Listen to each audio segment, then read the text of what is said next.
Light बंद करा. डोळ्यावर मारू नका. ह्याला नाही समजत का रे तुला?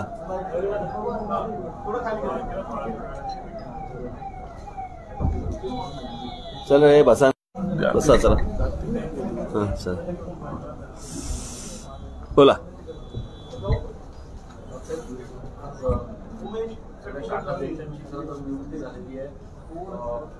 काय आपल्या या दौऱ्याचं नियोजन, 2 दिवसांचा दौरा होता, काय मार्गदर्शन आणि कशा पद्धतीने आगामी निवडणुकांची तयारी? आज काही निवडणुकांच्या संदर्भात विषय काही झाला नाही.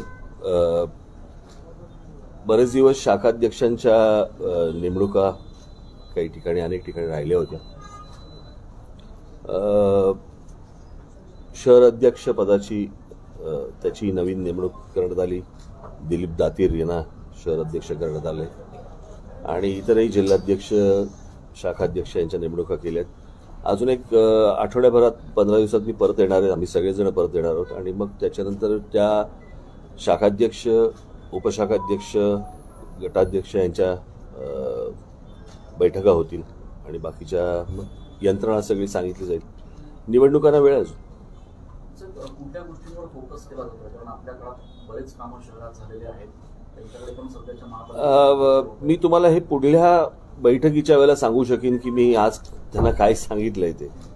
आज खरं तर नेमणुका ह्याच्या पलीकडे मी आज काहीच त्यांना खरं तर काही सांगितलं नाही. मी त्यांना त्यांचं अभिनंदन केलं आणि शुभेच्छा दिल्यात त्यांना.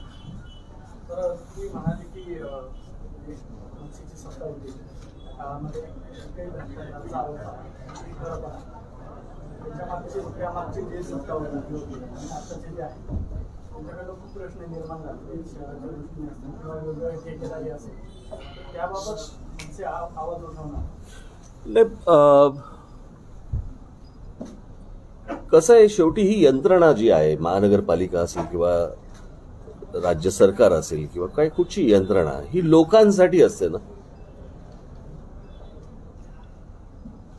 आणि लोकांनी या गोष्टींचा विचार करणं गरजेचं आहे की त्यांना आमच्या काळातल्या 5 वर्षामध्ये काय मिळालं, त्याच्यानंतरच्या 5 वर्षामध्ये काय परिस्थिती निर्माण झाली. आमची लोक सांगतील ते काय मीही सांगत होतो तुम्हाला, परंतु लोकांना जनतेला ही गोष्ट समजणं गरजेचं आहे की आपण कोणाला काढून कोणाला आणलंय आणि आणल्यानंतर आपण आपल्या हाताला काय लागलं. मी विषय असा आहे की कोण बोलतोय कोण त्यांच्या पातळीवर विचार करत असतात, पण मनसेचा जो काही एकंदर राज्यामधला प्रभाव आहे किंवा मनसेची एक आक्रमक प्रतिमा आहे, त्या पार्श्वभूमीवर नाशिक महापालिकेत तसा मनसेचा प्रबळ विरोधी पक्ष म्हणून भूमिका दिसलेली नाही. दिसेल जे मागच्या काळात लोकप्रतिनिधी अंकुश ठेवायला पाहिजे होता. सत्ताधारी तर त्यांचे वागत असतात, आपल्या लोकांनी निवडून दिलेली भूमिका बजावणं दिसेल. साहेब, आता नवीन नियुक्ती करताना जुन्यांचे काही पद काढले का? कारण समन्वय सर काही नवीन पद आता आपण आणलेले, त्यामागचं काय? नाही, ज्यांना कोणाला पदं मिळाली नाहीत याचा अर्थ काही त्यांना पक्षातनं काढून टाकलं असं नाहीये. त्यांच्यावरती इतर जबाबदाऱ्या टाकल्या जातील. सगळीच पदं आज काही जाहीर नाही केलीत मी, बाकीची नंतर करू.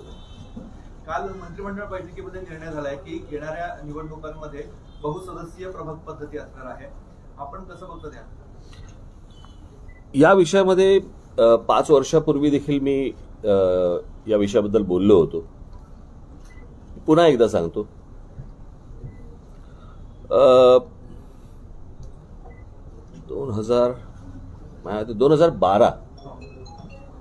2012ला पहिल्यांदा राष्ट्रवादी काँग्रेस आणि काँग्रेसची ज्यावेळेला सरकार होतं त्यावेळेला त्यांनी तोपर्यंत सगळे एकचाच एक उमेदवार होता, प्रभाग नावाची काही गोष्टच नव्हती.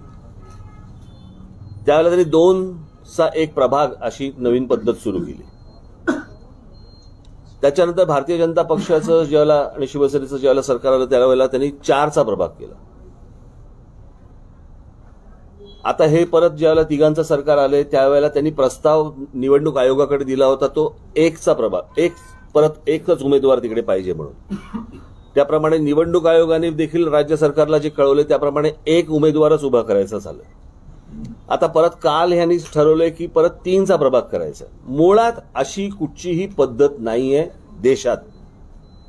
जर समजा तुम्ही कायद्याने बघितलं तर अशी कुठचीही पद्धत कुठच्याही राज्यामध्ये कोणत्याही महानगरपालिका या असल्या प्रभागाने निवडणूक लढवत नाहीत. तिकडे प्रत्येक ठिकाणी म्हणजे तुम्ही कायद्याने जर बघितलं तर प्रत्येक म्हणजे खासदारकीला एक उमेदवार, आमदारकीला एक उमेदवार, महानगरपालिकेला एक उमेदवार, अगदी तुम्ही ग्रामपंचायतीपर्यंत घेतलं तर एकच उमेदवार. हीच पद्धत आहे. हे महाराष्ट्रात कुठून सुरू झालं आणि हे का याचं फक्त एकमेव कारण म्हणजे सत्ता काबीज करणे आणि त्याच्याप्रमाणे आपापल्या पद्धतीने ते प्रभाग तयार करणे आणि मग त्यातून पैसा ओतून निवडणुका जिंकणे. पण या सगळ्या गोष्टींचा त्रास हा लोकांना का? लोकांनी एका उमेदवाराला मतदान करायच्या ऐवजी लोकांनी 3-3 जणांना का मतदान करायचं? 3-3 मशीनवरती बोटं का त्यांनी दाबायची, बटणं का दाबायची?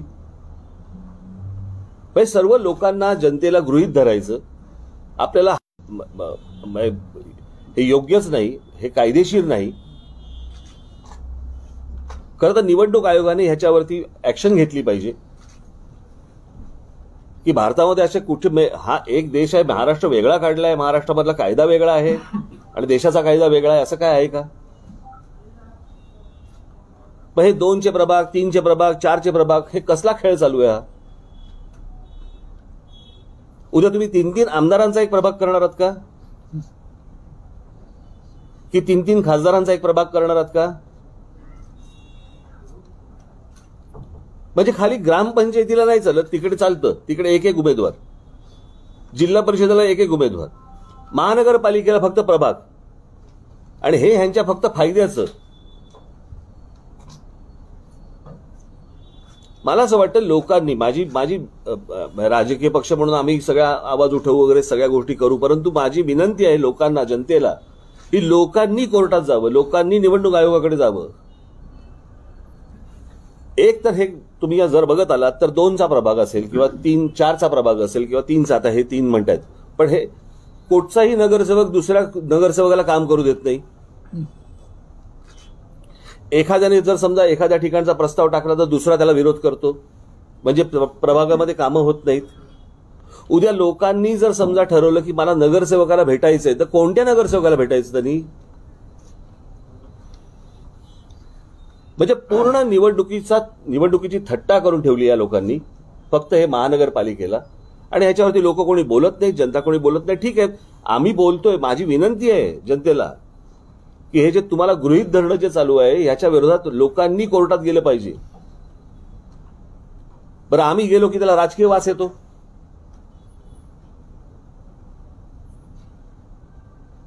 मागच्या वेळेला काही जण गेले होते.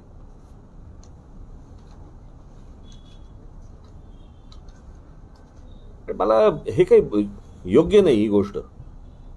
पण यांनी निवडणुका मॅनेज होतात असं वाटतं? 100% म्हणजे काय मॅनेज होतात म्हणजे काय? नाही तर मग 1चा प्रभाग 1चं सांगितलं, मग परत आता 3चं कशाला केलं? बरं, 4चं होतं ते 3चं का केलं? 2चं होतं ते 4 का केलं? म्हणजे या मागचा सरकारचा उद्देश काय हे एकदा सरकारने पण सांगावं ना, की 2चं 4 का केलं, 4चं परत 1 का केलं आणि 1चं परत 3 का केलं?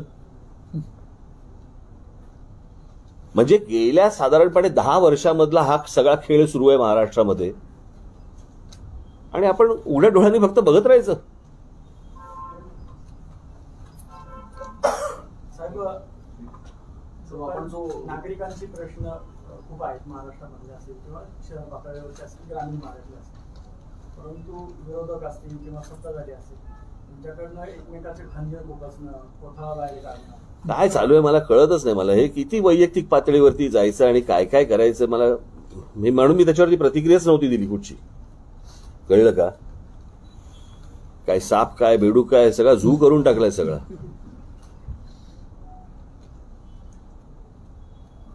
आणि एवढं मुळात पहिल्यांदा ते काय काय कानफटात काय मारू आणि काय मग कुठच्या पदांवरती आपण बसलोय, काय बोलतोय. त्याबरोबरच ईडीची चौकशी म्हणा किंवा आता किरीट सोमय्या प्रत्येक मंत्र्याच्या विरोधात दावे करत आहेत. ते मला काय वाटतं, ह्या सगळेच जण एकमेकांना फोन करून सांगतात की काय, की बाबा मूळ प्रश्नांकडनं दुर्लक्ष होण्यासाठी आपण जरा हे सगळे खेळ खेळूया, की जेणेकरून तुमच्याकडच्या सगळ्या बातम्या पण त्याच, वर्तमानपत्रालाही बातम्या त्याच, तुम्ही चॅनलवरती तेच चालू आहे. आता बघा ह्यांनी काय सांगितलं. आणि हे मूळ प्रश्नावरनं दुर्लक्ष करण्यासाठी म्हणून हे सगळे खेळ सुरू आहेत. आणि हे लोक एकतर स्वतःच्याच विवंचनेमध्ये इतके आहेत की या सगळ्या लॉकडाऊनमधनं बाहेर येता आता कुठे येत आहेत बाहेर. त्याच्यामध्ये एक तो त्या काय सतत एक सरकारकडनं करोनाची भीती, यांच्या काय लाटा थांबतच नाहीत. यासोबतच एक महत्वाचा मुद्दा की खड्ड्यांचा खूप मोठा त्रास जो आहे तो सर्वसामान्य होतोय. जसं तुम्ही सांगितलं की मूळ प्रश्न जे त्याला बदल दिली जाते. अरे मी काल आलो मुंबईवरनं, त्या हायवेवरती म्हणजे विलक्षण आहे की त्या संपूर्ण खड्ड्यांमध्ये 4-5 मला स्पीड ब्रेकर पण लागले. मेंटेन केले स्पीड ब्रेकर्स. आधी खड्डे, आणि मी त्याला विचारलं ड्रायव्हरला, म्हटलं स्पीड ब्रेकर होता ना, तो बोलला हो, कारण त्याला एक रिदम असतो ना. तर यांचा सगळ्यांचा प्रश्न शेवट टोल नाक्याशी निगडीत आहे. जर खराब रस्ते आहेत तर म्हणजे टोल ही आपली भूमिका होती पहिले. आता हे टोल नाक्यावाले पैसे तर तेवढेच घेत आहे, रस्ता देत नाही. मग मनसेची काही भूमिका याच्यावर? माझी भूमिका मी सांगितली, मांडली, आणि ह्याच्यावरती आंदोलनं पण झाली. याच्यावरती साधारणपणे 60-70 टोल बंद पण झाले, कळलं का. परंतु ज्यावेळेला सत्ताधारी आणि विरोधी पक्ष इतर ज्यावेळेला येतात ना, त्यावेळेला हे प्रश्न त्यांना विचारा. आम्ही त्यांना तर नाही विचारत तुम्ही. महाराष्ट्रात गुन्हेगारी खूप वाढली आहेत, महिलांच्या अत्याचारांच्या घटनांमध्ये देखील वाढ होताना दिसली. मग आपली यावरती काय, म्हणजे की यावरती नुसतं म्हणणार की आम्ही काय नवीन कायदा आणू, मात्र घटना काय मी मागे सांगितलं होतं ना, शर्यत सारखा कायदा आणा, त्याशिवाय सुधारणार नाहीत ते. याचं कारण भीती नाही उरली कुठच्या गोष्टींची, भीतीच नाही. गृहमंत्र्याला ईडी बोलवते, गृहमंत्री ईडीकडे जात नाही. तो ईडीला येडा समजला बहुधा, त्याच्यामुळे तिकडे ते जात नाहीत. सरकारी यंत्रणाच हे जर समजा या गोष्टींना जर समजा तुम्ही दुय्यम तिय्यम मानत असाल, सगळा मी तुम्हाला सांगतो ना, सगळा केऑस झालेला आहे. कशाचा पायपोस कशात नाहीये. फक्त तुम्ही बातम्या घेणार, त्या बातम्या आम्ही ऐकणार, वाचणार, आणि मग तुम्हीच विचार निर्माण केलेल्या सगळ्या त्या प्रश्नांवरती आम्हाला प्रश्न विचारणार, प्रतिक्रिया घेणार. आणि आज राज ठाकरे हे बोलले, संपला विषय.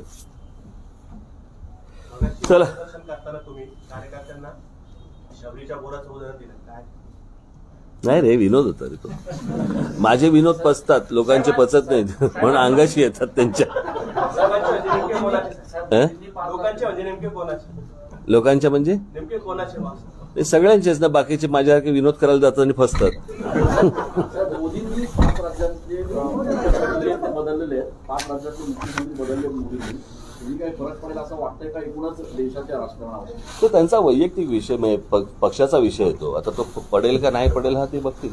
साहेब, नाशिक पोलीस आयुक्तांनी आपली भेट घेतली होती, आपले होर्डिंग देखील आठवले. आता देखील पुन्हा एकदा मोहीम राबवण्यात आलेली आहे. त्या पोलिसांच्या भूमिकेकडे आपण कसं बघतो? नाही, होर्डिंग नाही लावली पाहिजे. आमचे लोक म्हणाले साले हे बाकीच्यांचे लागतात, आपलेच लागत नाही. म्हटलं काय करायचं करा आता पण.